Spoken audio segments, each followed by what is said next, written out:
Well, we have gone live, and yes, I have got a crazy awesome show for you tonight.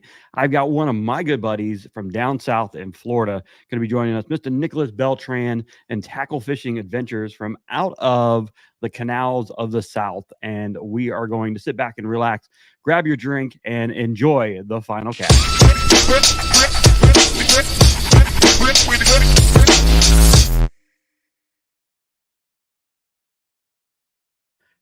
And just like that, we've already got him in. Mr. Nick, how's it going, brother? What is going on, Randy? How you doing? I'm doing good, man. How's everything? That is the laziest intro ever, man. Come on. You know, you got me after work, and it's the final cast. I mean, come on, dude. There's never a final cast. You know that. By the way, I want to start this by saying, what a great title you have for this final cast. It's awesome for the podcast, but for the actual experience of going fishing, it's not a real good thing. Because it's never the final cast. There's always another one. Never. You're absolutely right. Always. You just keep on going. Yeah. So, man, tell me a little bit about kind of like what you've been got going on, because you have some things going down in South Florida in the canals down there. So tell everybody a little bit about who you are, your show, and what you got kind of going on down there. Well, man, Nicolas Beltran. I did my own YouTube a couple years back, Tackle Fishing Adventures. I fell in love with kayaking. I fell in love with getting more embracing more of that nature and getting closer to it. Kayak does that, and it did for me. You had a big part of that. I mean, I started doing the trails and stuff, getting involved in the competitive side of this sport. And, man, we had more fun fishing together in the canals. Oh well, I mean, 100%. I mean, that I can't take it away. I should have said that first. Yeah, we had a lot of fun, exploring waters down here together and exploring waters that you already, locally you fished and locally I fished. And then, but what I'm saying is, like, after that, once I get into the competitive and I started embracing the sport and the group of people and the amazing community that this naturally just brings, I fell more and more in love with it. So other than that, I just started filming myself doing this. It was around the boom of the YouTube kayak fishing, let's film everything kind of time, maybe a little bit after. So did you actually officially take off kind of during COVID a little bit? I mean, I would say yes, because we had more time to get involved with with social media more and stuff, yeah. But honestly, COVID was a real tough time. I mean, I'm sure everybody knows that, and me in the medical field, I work in a hospital. So yeah, I was going to say, you had it the worst. I'm telling you. I mean, some would say, right. But the people I was attending to had it the worst. I mean, that was a terrible time. Let me just tell you that. And I don't take any of that time for granted. Like, it was crazy. It was crazy. But I did less fishing than I did the years before with you guys and starting a trail up and all that stuff. So yeah, I mean, and now we're in this boom again of everybody's settled, everybody's back to work. So trying to find that hobby again and trying to get back, on track on it with YouTube and stuff. So just like Nick said, man, we went back quite a while when it was SoFlo KBF, and then it turned into the Kayak Anglers of Florida. It started out as a smaller group than that, just like a couple of us going out fishing and kind of driving each other crazy in the canals down there, chasing snakeheads and peacocks and bass and doing whatever we can find. Whenever we can find a piece of water, we would try to go to it. We'll try to go to it, exactly, and try to hold an event there was tough too, or try to manage that whole cup of tea there. Do you remember the snakehead roundups we used to do? I do remember it. It was one of those things where I was like, it was a new species for myself living down here many years, and not able to catch a freaking snakehead for the life of me. And it took what, Randy, like a couple of events for me to be like, okay, well, I got this now I can catch. And I think it was that event that I won, the day that I won, and whatever. I don't know if it was second place or first place, but that was the best day ever. It was like, never caught a snakehead in my life. Joined this event. It was a friendly event we had, with fellow anglers and stuff. And I don't know what happened there, but I was just catching them and catching. That was the one that you came in second, and you wore your nurse's outfit because you came straight from work. Yeah. We were all dressed up. It was a Halloween event. We were just out having fun. I think there was probably maybe 10, 15 of us, and hitting the canals in the area of Margate And yeah, I mean that was a lot of fun. I remember those days. It was. It was. Those It were a was lot of very fun. creative. It was a creative format. Something's Let's. creative, right? And then I remember, what was it? I remember Randy there. A pirate came to our fishing gathering. And And it was decked out, yes, and I kept telling myself, it's so hot, and this guy is wearing a pirate decked out standing on his Titan, kayak decked out pirate. It was like awesome. It was Captain great. Morgan chilling on the bow of his kayak. I remember that. I totally remember that. That was Very a lot. funny. Very funny. That But was yeah. a good one. I remember those. Mhm.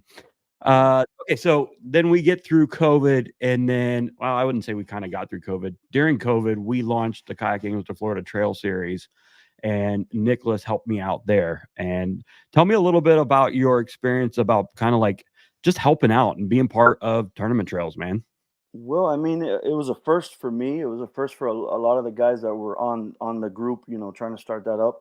And nothing, man. I was just enjoying it every moment. And the fact that you gave me the opportunity to kind of chime in and help out with that, it kind of like discovered a little part of me that I never knew I had, was, you know, going out there and trying to create business and create a flux for this thing to flourish, the state trail. So, and then that just, it just built up a little bit of experience, a little bit of more of a courage in me to go out and start talking about my passion. You know what I mean? Yeah. Like, and I still, day to day, I'm learning how to do it. Sometimes I'm a little less than others, but if it wasn't for that and going into ICAST, and getting that experience, which I do recommend to anybody who's involved in this and wants to, progress in their fishing career, is one thing is to always hit up a format like that, an event like that.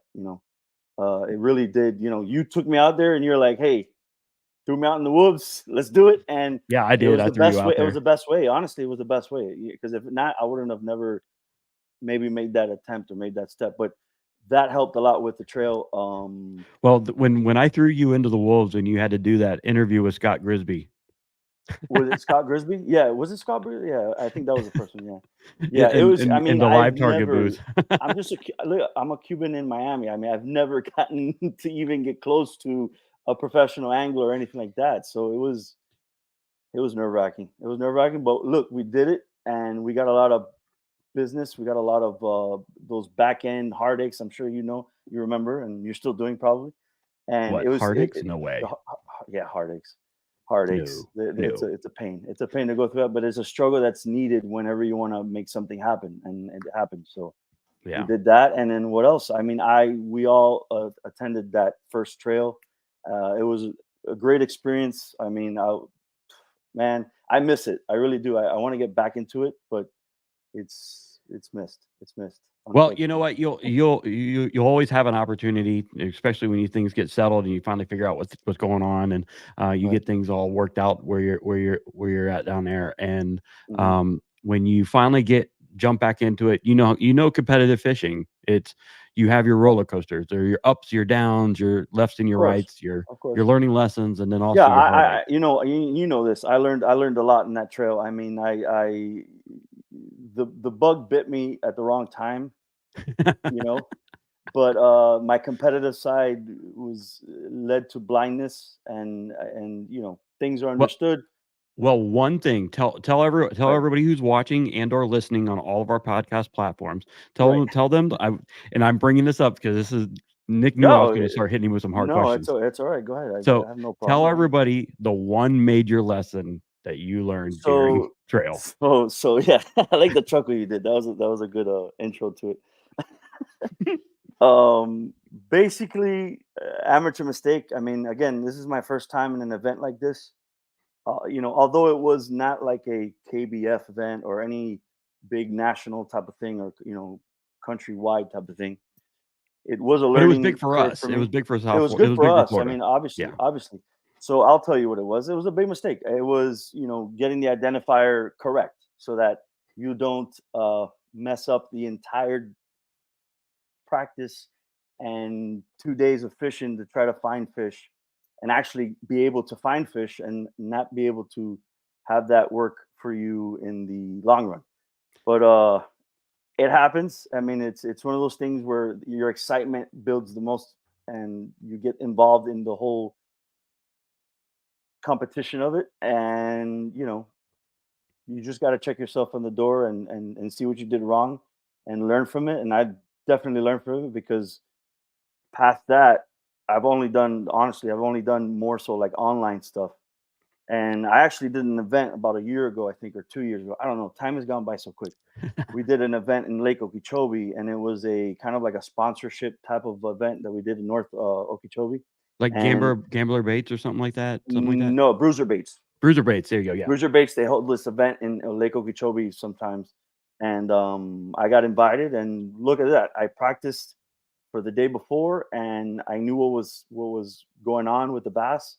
It was a very windy, tough day. Nobody expected to catch as much as the limit was or more, and I did that. So, and everybody was impressed. They're like, "What we're using? What we're using?" I was like, "Dude, I made sure that I worked all the baits I normally would work in any Right. situation, no matter where I'm at, and I went with the strong lures that I'm good at." And it was that fifth lure that I tried, and it was a buzzbait with a, and I threw the buzzbait without a trailer, without anything, just thinking, hey, skirt buzzbait, see what happens. Nothing bit. I just switched it up to a frog. I put a horny toad in the back of the trailer, or one of their Bruiser Baits frogs. Right. Instantly, just I don't know what happened. Just they were just on lock with that Bruiser Bait trailer buzzbait combination, and first place. My first place, and that was my first time, in an event.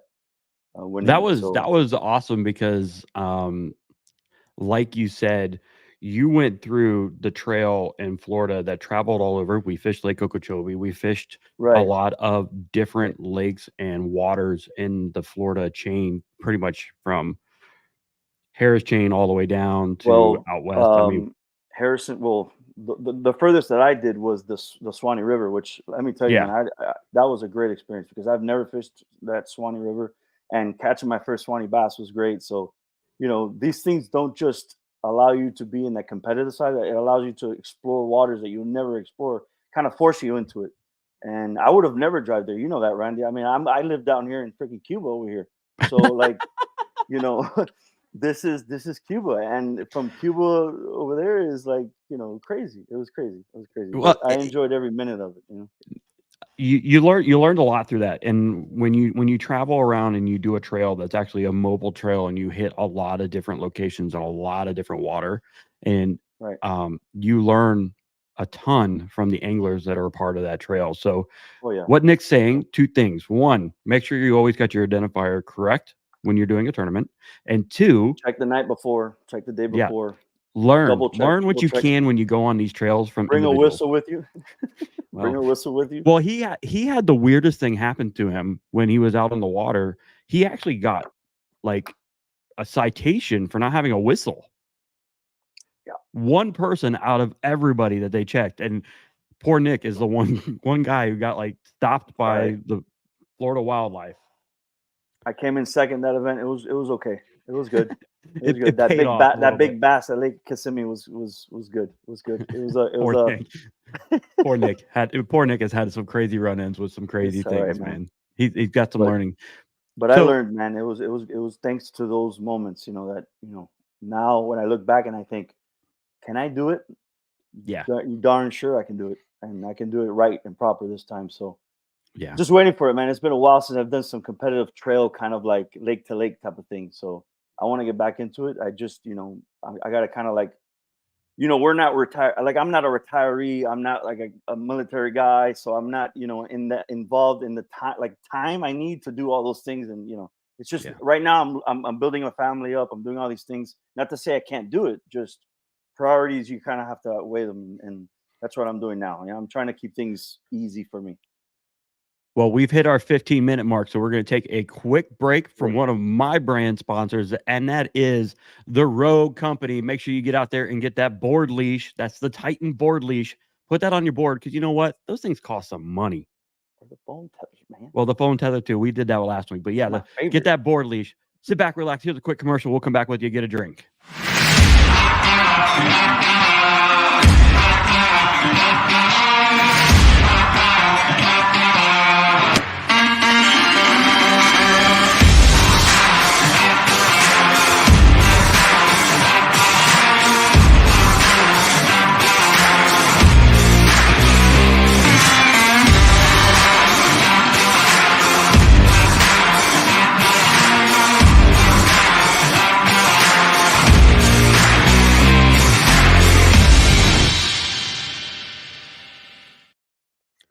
That's right. So make sure you save that investment, get that Titan board leash for those catch boards and all other boards that you have out there so it doesn't go swimming or it takes a dump in the lake. Get that board leash for your board today. Rogue Company. That was nice. That was really nice. You like that? I like that. That was I'm really almost nice. getting I'm getting a little bit better at this. So Yeah. Nicholas had a really cool opportunity while we were creating the basically the trail down there in Florida, and he kind of hopped on board a lot and did a lot of shows with me and tried to co-host and also bring guests in and learn. And for those that are trying to figure out the podcasting world or a show like this, Nick, tell them a little bit of kind of like your experience of kind of basically diving in and doing this thing. Um, well, like I said, after that ICAST experience, that first ICAST experience, it really got me more involved in communicating and talking, and I've always had a hard time um articulating. Is that a perfect word for it? Yep. Articulating what I'm thinking and what I want to say. So it helped me. It really did, because eventually I started noticing the more I talk, the more I'm learning how to gather my thoughts and actually portray them to you as the audience or anything. And then once we started doing the podcast, that was another kind of like opportunity for me to explore that and help me with that. So I mean, if you have a passion for something, it's gonna come to you a lot easier. And if you have somebody like, for instance, yourself, Randy, someone who can support you within that realm, then all you're gonna do is just see progress, no matter how fast it is or how slow it's progress. And what helps you, it's you sharing your passion, Yeah. and it's one of the reasons why I've stuck with this for such a long time, because it's something my wife even tells me, hey, and she's been pushing me too. She's a support beam in my life, where she's like, hey, you have hard times with everything else. Like, have always had hard times with school, and I've never been that type of person, book smart or anything like that. So whatever I did have interest in, that's where you would see that passion come out, and you'd see that such an easy flux of information that I can draw out and let you guys know of. So that helped a lot, you know. So when Nick started with us down in South Florida as kind of like a co-director or co-host or whatever title we gave Nick at that time, um, Friends he with benefits. whoa, careful. The the he started out very timid, slow, kind of like he really wanted to make sure that he was keen on what he was saying and things like that. But at the same time, you saw him kind of grow. And when you have like the conversation we had a couple weeks ago about having a mentor or somebody in your life that just helps you grow, helps you kind of push you to the next phase of your life and kind of pushes you along the way and is there with you as a companion just to kind of be there. You do get better at the things that kind of fuel all of you. And Nick started to really thrive when he did that first interview at ICAST. It was like watching the light bulb kind of just trigger, and then he was able to, recite knowledge, get information out quicker. Because at ICAST, you're talking a million times a day about the same thing over and over and over and over again. So then by the end of day one, you've got it kind of figured out, Right. and you get your own rhythm and your own little swag when you kind of get into your groove of teaching and talking about what you're really passionate about. So with that being said, tell us a little bit about Tackle Fishing Adventures and kind of like where you're going with that and what you're doing right now. Right. And I don't know if you recall this, but I've been working on that probably before, when we started doing this, like when we started fishing competitive, is when I started that idea blooming. You helped with that idea. Definitely, you are the name on the logo. Like, you did that logo for me, and that just helped a lot, because let me tell you, if you can put like an image to a passion, or to a thing that you're trying to get or grow, it speaks volumes. And ever since then, when someone sees it, they're like, okay, we know where that's coming from. We know where that is. And it's crazy, dude, because like in my hospital, people, use YouTube. So when they see it, they're like, dude, and it's Tackle Fishing Adventures. My name is not on there. They don't know anything about it. And they see that and they're like, your tackle fishing adventures. You've been fishing in these canals lately."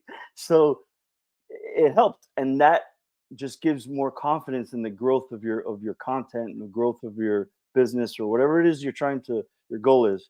It does help a lot. So that Look, just initiated everything. you don't only have me as a Ignited supporter, everything. but you have another one as a supporter, Mr. Brian Schiller, and What is this one? he's Oh, been of course, Brian. watching the evolution of Beltran for years. Been awesome to watch It's this been dude years. evolve.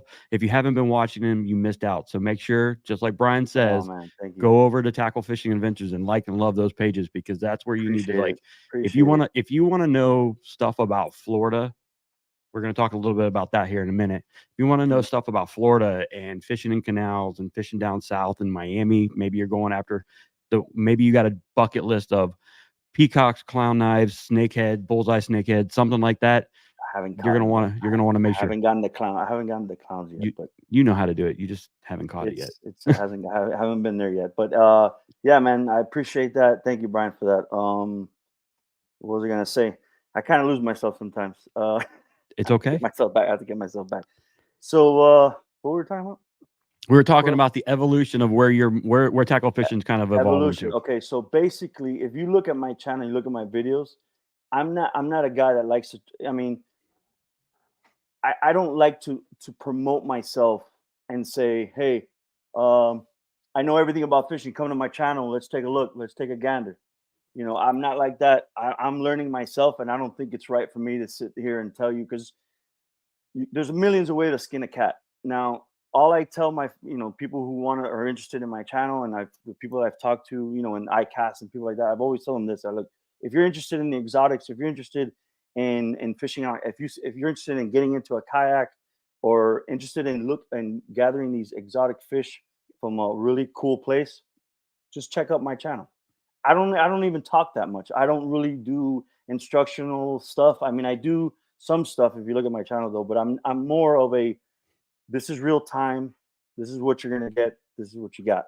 I and then I've learned through you guys and through watching Chad and the evolution of that and the evolution of all these mainstream guys that are on this kayak universe. Um, they've learned themselves that it's the more simple you are, the more clear you'll be, the more passionate others will be attached to the content.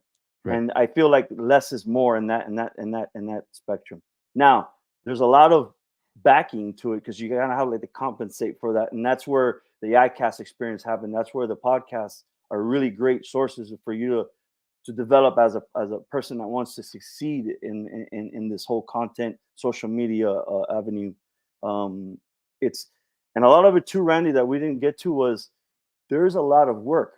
There's a lot of talk. There's a lot of putting your hand out, shaking the hand, personally looking at someone in the face and saying, "Listen, I'm interested in your stuff. I use your stuff. Let's do something." Right.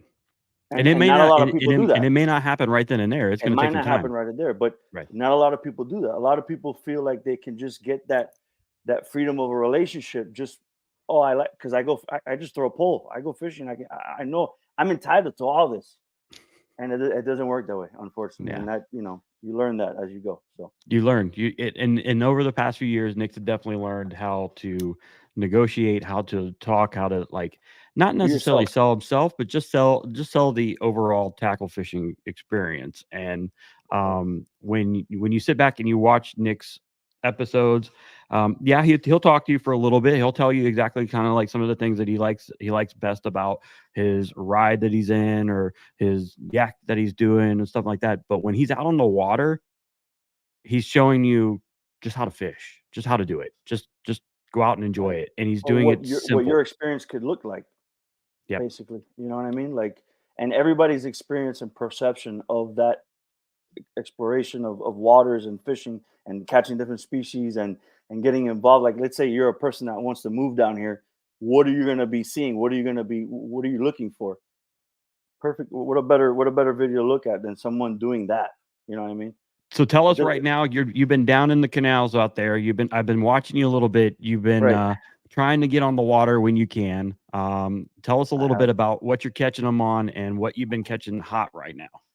So now I went recently to I'm down in Homestead, and the only kind of I don't know how to put this, Randy, like only kind of like natural waters we have here. When I say natural, I don't mean man-made lakes. I don't Right. mean man-made canals and stuff. I meant out west where I live is the Everglades. So I've been really focusing on keying on that natural source of fishing, and trying to learn from there, because it's a lot easy, to be honest with you, and a lot of people can attest to this that live down here.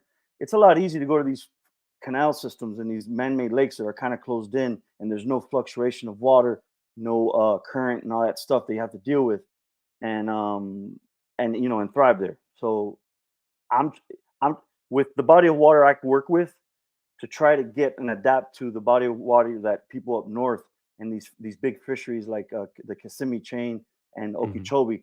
It's kind of like that, where ever since I've been in this, I've been wanting to learn more and adapt myself more to that technical way of fishing than just sight fishing. Because a lot of these canal systems, a lot of these man-made lakes, it's basically sight fishing Off the to your ledge, best let it of your drop, ability. boom. Yeah.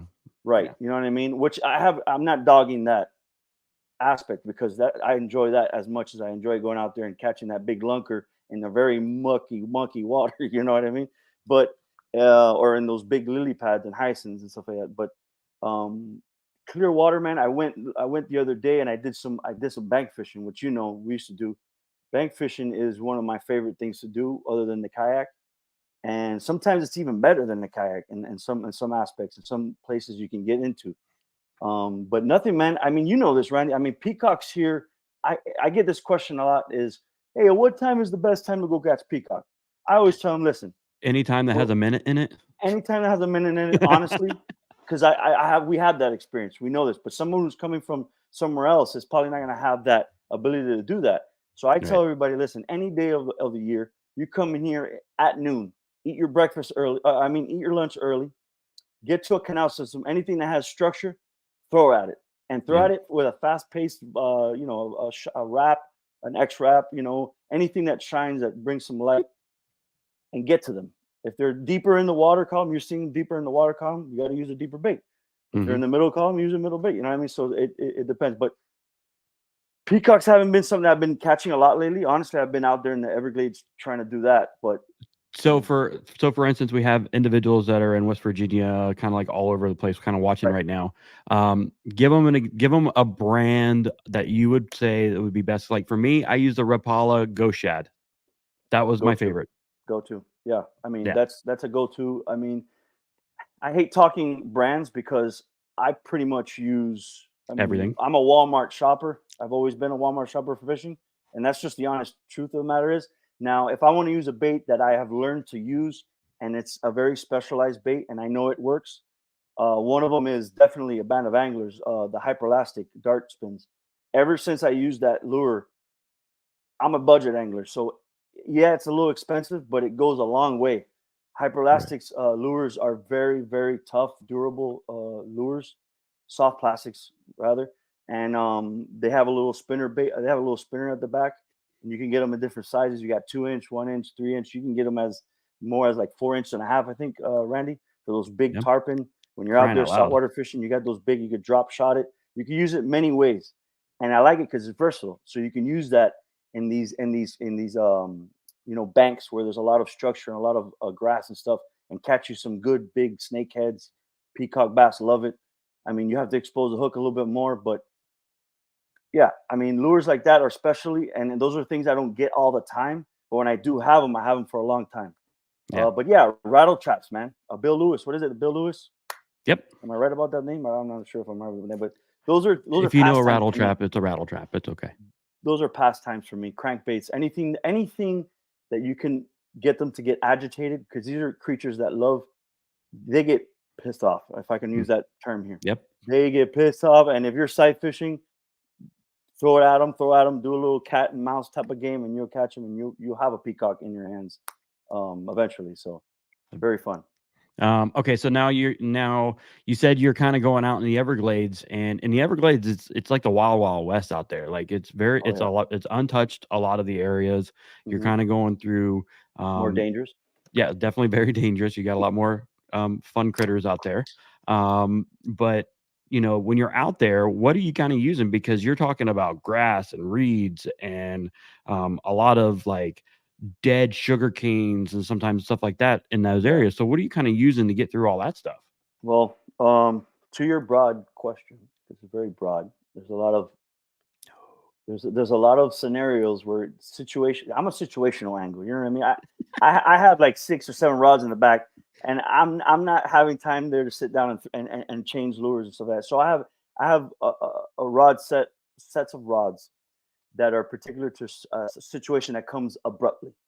Because the Everglades, one thing about the Everglades is you never know what you're going to catch, and you never know what's going to be on and what's going to work. Well, and but wait a minute. That's So, Florida in general. So well, I've been in canals and freshwater okay, canals and caught snooks and tarpons on accident. Like it's like right, okay, so right, you right, you yeah, never yeah. know. But so to answer your question, so right now for this, it's spring. So right now, I'm avoiding alligators. I'm trying to avoid alligators. For one thing, I'm keeping my eyes and my awareness is at the highest as it is going to be in the whole year. But with these cold fronts, it's helping. But right now, spring right now, I'm a frog guy. I'm a topwater guy. So I'm throwing if there's vegetation, which there is a lot of in the Everglades. If you're not in a canal, if you're not in a barrier canal that buries a lake or something like that, barriers a lake. I'm throwing cover. I'm throwing frogs. Your horny toads, my dart spins. I like to throw out there too. They work Hmm. great for like lily pad scenarios and hydrilla that's risen up. What else? And then if there's no vegetation and there's a lot of open areas, or if I want to work those lily pads on the edges, I want to work with a hard bait like a walk the dog type of presentation. My favorite is a torpedo. It always will be. I've caught almost every species that I've ever caught on a torpedo. That's saltwater and freshwater, by the Right. way. And so, I mean, honestly, the Everglades, these fish are very, very aggressive.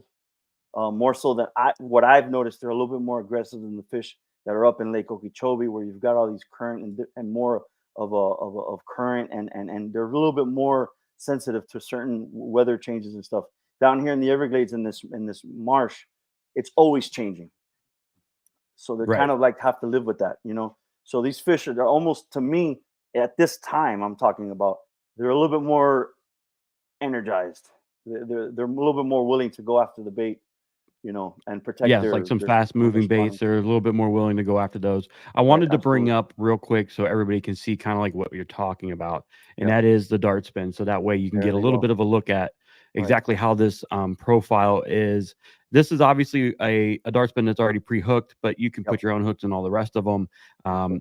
You go from a 2.5, 3.5, 4.5, Which five is and a half, new, and a by the way. seven.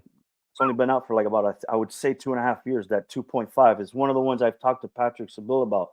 That one right there, that dart spin at 2.5 is a perfect size and a perfect bait to sight cast to these peacock bass. That one right Right. there. Yeah, it's a perfect size, and you know what? Yeah, it's they're fast action and they're moving. Let me click on it real quick and see. Let Yep. me get you guys a closer look here. Obviously, they're available in a wide range of colors and different sizes for those. But yeah, you can. Excuse me about that. Um, Uh-huh. these little things are fast and cool. I kind of got hooked on them a little bit with Nick and. Before my time of leaving out of South Florida, I was using the which one is this? The pearly silver one a lot. Silver one. Yes. That one's And pretty. That's a for sure. Like you have to have yeah, that on your arsenal when you're out there. that's a guarantee. Sorry, we're Yeah. getting crazy pop-up ads. They want to like No, you're good. Band of Anglers wants to give me lots of discounts. So yeah, so this is actually really cool. It's got a little spinner on the back of it, gives a lot of flash, and it does agitate the snot out of them. Oh yeah. And it is a great little search All bait around too. bait. I mean, It really you can do yeah, pretty much yeah. anything with this bait. You could use them as trailer. I use them as trailers for my spinner baits, for my chatter baits. They're really great, and the fact that they're durable and you could stretch the heck out of them, and they'll come back to their regular form. Is Yep. I think their best selling point is that hyperelastic material that Patrick uses for his soft plastic baits. So I'm not too fond with their hard baits. I have other favorites, but their soft plastic baits are great. They even have these worm spins that are actually worms, and they have that kind of profiles like your traditional like zoom worm, finesse worm. Now And I'm at the looking. back they have a Carolina blade, so it's not a So it's the worm spin, correct? Oh yeah, and it's worm. got it's got the big old paddle Right, and Carolina. let me Yep. tell you something, man. That worm spin is great for bass. Great for bass. Yep. Huh. Well, there you go. There is a tip from Nick. If you're down in South Florida, make sure you grab some of those worm Yes, sir. spins and dart spins because they do create some havoc on the water for them. So, all right. So you're getting now to the 40-minute mark of the show, and you knew this was going to happen. You knew I was going to ask you a very deep, Bring it. intelligent question here. Yeah. I don't owe When anybody anything, by the way. Nope, nope, Just nope, in nope. case. Just in case. When do we see tackle fishing adventures on the paddle and fin? Oh, see, I knew that was gonna come up. I knew it. I knew that was gonna come up. Honestly, Randy, my heart's telling me do it. My heart's telling me do it. And ever since I've gotten offered this, I've thought about it. I've thought about it because you've told me a couple times, hey, dude, you guys, as far as paddle fin, and before I continue with that, it's amazing to see the growth of paddle and fin. So I give all my respect to Brian and all the guys in the group that tend to take care of this channel and this podcast. You guys have done a great job, and the fact that you brought in Randy and John, you guys have done. It's joy to watch you guys talk about what I like. So I'm 100% supportive. I told Brian already. We've talked to each other in ICAST a couple times. He's had me on in ICAST, I think, the last time. And congratulations to all of you guys. I love to see success because it only encourages me to be successful myself. So, but So anyway, now to answer answer the your question. question, I hate to go beat around the bush, but it could there's a possibility there. There's a possibility there. I just have to get more established. But I would love to join you guys in this what you guys have built and go there. But that's a tough question, man. That's like trying to interview for me for a job in the middle of a live broadcast Well, for that's millions to see. But hey, for millions to see and I for thousands appreciate to hear I all over the appreciate world. the thought of me joining you guys. It's always been an encouraging thing to hear. Well, you So know, for the past couple years, we've always tried to get you on here and try to get you to yeah, do a show. And so I figure why not ask you while you were on because that's going to be the yeah, best time to get an answer. But he didn't say no and he didn't say yes at the same time, absolutely. folks. I can't say yes or no. He knew I was going to do it I'll too. let my He lawyer knew it. talk for me. I'll let my lawyer talk for me. Make those decisions. There you go. Yeah, yeah. You gotta talk to gotta talk to the boss in the other room, right? The boss, yeah, the boss hasn't gotten here yet. Fed the baby, made sure I fed the baby. I cooked. I did everything I needed to do before Good job. the boss comes, and then I can go fishing. There That's you just go. how it works, bro. That's how it works. That's how it works. No, it will be interesting to see the progression of tackle fishing adventures and Nick moving forward. I know he's got some competitive desires in him. He's got some needs to get out on the water, and not only on just like local waters in South Florida, but a lot of other waters. And so I know he's going to start showcasing those. I would love to see some of those deep Everglades videos, man. That's going to be like the thing I want to see it really Right, pop in right. there because I know Yeah. fish go way back up in there. So that would be awesome to start seeing some of those. And Thank you. And this advice, like what you just did, is I think left out a lot, and a lot of people that comment on social media. You know how that goes. But that right there, for someone who's trying to get ideas and come up with stuff that's a niche, those things help a lot because I can't think up what everybody else, millions of people that are interested in fishing want to see. You know what I mean? So it does help. So, but yeah, I will definitely be doing that. I wish I had a good lighting in my boat and lighting in my content where I can go at night and show those big hogs. I remember we've caught some like that at night. Those are terrifying out there in those Everglades, though, man. That makes content. That makes I know great content. it makes a great content, but at the same time, I still want you to go back home. I know.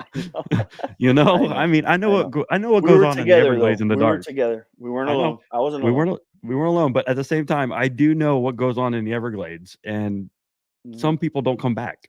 That's true. That's true. That's So, true. you know, no matter how big your light is, it ain't gonna save your rear end, man. No, but you'll see But it. I'm kidding. yeah, no, it will be really cool. So if you get the opportunity to check Yeah. into kind of like what Nick's got going on, you can go back and watch a lot of his stuff from the past few years and see just like fishing in South Florida, in those canals, Right. in those lakes. Sometimes you can get into those places. If you're traveling down there and you want to get some information, get a hold of Nick. He's definitely got some fun Alrighty. places. I've been in some awkward spots with Nick in Miami, especially in some people's backyards sometimes. But you know, hey, you know You gotta what? do what you gotta do, man. You got to do what you got to do in Miami. There's Absolutely. not a lot of boat Absolutely. ramps in some of these places, There's a but lot of gates and a lot of stuff. So yeah. yeah. So Nick's got some permission in some areas to go in, so it's a good trip. So if you want to reach up to him and get down there, it's an opportunity to learn. He's actually showcased some of the trail stops over the past few, over the past few years in some of his past videos. So if you're looking for a certain lake or something like that, type it in. He's been talking about a couple of them. You were gonna ask me what boat I'm fishing off of now. We already know what boat you're fishing Come off of, on. man. You've already No, no, exploded the internet with what boat you're dude, in. dude, that's how dare you, Randy? How No, dare no, you you not got to ask? tell everybody. Okay, so I'm tell just kidding. everybody I'm just what you're kidding. in. I'm kidding. No, Yeah, tell everybody what you're in, and then I'm on also a bona your fide. Okay, favorite go ahead. fishing rods and stuff you got in your yak. So I'm on a bona fide one, 27, P27 rather. I love that. I love that bona fide SS127. This way it just it stays here. It stays here. The P127. What a boat, man. I've been So wait, are fishing you off running it for power? about. No, not No. yet. I haven't gotten there yet. I haven't Okay, transitioned. I haven't gotcha. transitioned. Everybody's always like, Nick, bro, when are we gonna see you with some like some electronics, some motors and stuff? No, I'm not there yet. I do enjoy the pedal drive though. It's definitely it works out for what I do and the fishing I do and what I'm about to get into as far as financial. Like, it does cost money to have a motor on. I mean, that's just the fact. So you have to always have that as a variable. But I enjoy the pedal drive. I enjoy the fact that this boat is what I enjoy about the SS127 provided me when I owned it, Mhm. which you know that, and you guys know, people who ever follow me knows that I was just in love with that boat. I'm in love with this boat. I really enjoy the fact that they did that and they put a pedal drive. Um, and then rods and stuff. I'm right now. I transitioned to a company now that the people are great. I'm not gonna get involved in. I'm not gonna even try to get on a team or anything if it's not where it's family oriented and more in your face. This is what's gonna happen. There's no dark horses there, and Vixen rods. I've always owned budgeted rods, Walmart style rods. I'm one of those guys that I could fish with anything and I'll still have the same amount of joy with that than some professional graded $100, $200 rod or reel setup. So to me, I'm not really big on those things, but ever since I've used this one particular, because I've been kind of like experimenting, Mhm. I haven't found anything wrong to say about it, and it's had tested its time. Like it's worked, and I've been fishing it for like 2 years now. I haven't said it till like now or recently, but it's been working really great for me. So Vixen rods, Good. if you guys ever want to try out a rod, or if you guys are in that experimental process, try yourself a Vixen rods. I love their 7.5 medium heavy fast tip. That's kind of like a traditional size that I use in Mhm. rods. Depending, it doesn't matter what you're throwing out there. It works great. They feel great. They have that grip with the crossed rubber, so you got that nice kind of like foam but crossed rubber grip that just it Cool. feels great. It's a great So it's rod. got a like an Sensitivity. EVS foam and That's also it. the rubber. Yeah, yeah. Yeah, Okay, yeah, yeah. So cool. and then the guides are Fuji guides. They have an extended eye at the bottom that's extended out. Um, great for long casting, and the fact that it's a longer rod, it helps too with casting and having a more narrow uh, Approach. So There you go. yeah, man, I'll help I've you. been in I'll love with help that. you. I'll Thank help you, you. It's bro. okay. You're always there to help me, dude. That's It's all I'm good, gonna man. It's PayPal all you later. good. Don't worry, I'll PayPal you later. Nah. So Vixen rods, man. No, you know what? I think at one time, you might have made me use one of them or something. Didn't you make me use a baitcaster once? Well, yeah, I mean, you're a spinner guy, so we were trying to get you to go to bait casting, and no, it wasn't. No, at that time it wasn't. Can't I mean, remember. I'm big with 13 fishing also. Like I love their rod and reels. I've learned to not be so excited about the rods because I found a rod that was just blows Yeah, you out of the water. But that's what you like. but the rods and reels are great, and then the price range is amazing for what they they offer. So All but right, yeah, we had to get you out of that so spinner you, combo thing. I've been using baitcasters now, man. Come on. It's great. Doesn't it work? It just feels great when you're bait casting and you're catching a bass on a bait cast. I don't know. It feels great. Just don't hold it wrong, dude. I hate seeing people holding a bait I don't caster hold it wrong. Hold it upside down. they hold it at the bottom of the bait of the reel. Good Lord. I mean, if it works for you, great. But I mean, I like to cup that thing, like You gotta hold it just right. You what gotta I'm have talking about. Just you have to grab, you have to Oh, grasp. watch out. He just went Let's, Scarface on us, folks. Watch out. let's not go down that rabbit hole. This is what happens when you stay in Miami way too long. But yeah, Nick, I thank you very much for coming on, brother. It's always fun, and we haven't had a chance to be on a show in a while, and so just sit back and laugh and kind of reminisce and talk a little bit, and then also talk about a little bit of what you got going on. I'm excited for you to see the progression of what's going to happen next, and also to see. I'm telling you, man, get in the Everglades. I will watch every episode, man, because I love the Everglades. If you get deep in there, I will. So Randy, I'm not going to say what my future plans are, but it's going to be good. I'll tell you that there's going to be a lot of exploring going on, but it's going to be good. Nicolas Beltran, Tackle Fishing Adventures, now going to explore. Yeah, it's going to be really good. It's going to be really good. It's going to be I'm excited for that. Life-changing thing, but it's going to be really good, and I'm looking forward to it. And hopefully that brings out a little more of YouTube content and other things. Yeah. Well, it now makes it even more sense. Now it's more adventures, man.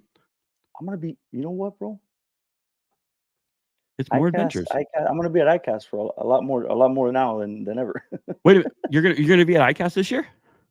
Maybe not. Maybe not this year, but maybe like an hour. Maybe. But anyway, jump to the end, brother. Outro. All right, man. Well, hey, again, thank you, Nick, for coming on. And if anybody wants to go on, you can look him up on Instagram and on Facebook, YouTube, Tackle Fishing Adventures. He's got all right there. Go and like him on Facebook as Nicolas Beltran too. And you know what? You will not be disappointed when you start watching some of his fishing stuff, because it's just kind of cool, chilled, laid back stuff, and it's enjoyable to watch. So, again, thank you for coming on, and everybody, just always remember, it's the Final Cast show, but is it really the final cast? It's never the final cast. Have a great weekend. We look forward to see everybody next week. Enjoy your time, and we will be back next Monday, same time, same bad channel. Enjoy. Bye.